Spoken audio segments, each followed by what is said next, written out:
Мына сиздер токтом чыгарып бир топ иш-чараларды, тапшырмаларды бердиңер. Мисалы 5500 сомду рабочий комиссия жок экен деп айыппулду ала алган жок. Өз алдынча башкаруу органдарга тапшырма берилгенби? Кандай аларга баа бересиңер бүгүнкү күндө? Bizde бүт жерде, бүт айыл өкмөттөрүнүн баарында түзүлгөн, шаарлардын баарында түзүлгөн бир гана 3 шаар бар.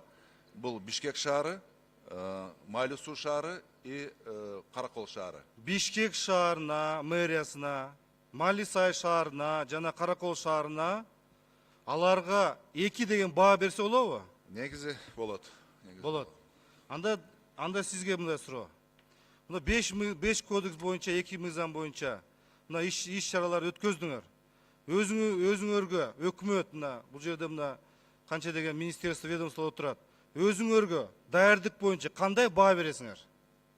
25 январга биз бүт госоргандардан алардын сунуштарын алабыз. Анан ошонун бардыгын бир жалпы бир план кылып туруп, кошумча дагы иштейбиз. Ошол азыркы чыгып аткан коллизиялар боюнча кошумча жумуш жүрөт. Жеңиш Барпиевич, 2018 жылы 4 октябрда сиздер токтом чыгардыңар. Ушу 5 кодекске эч кандай өзгөрүүлөр кирбесин, мораторий деп жарыялансын деп мына сиздердин токтомуңар. Минтранспорттун өкүлү барбы?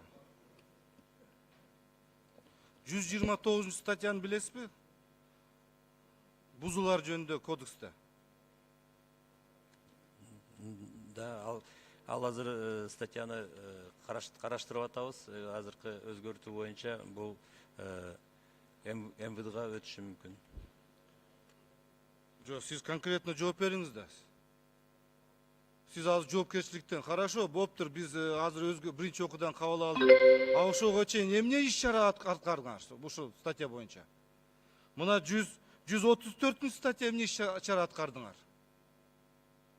Көрдүңүздөрбү, мына билбейсиңер статьялардын. Даярдыгы жок.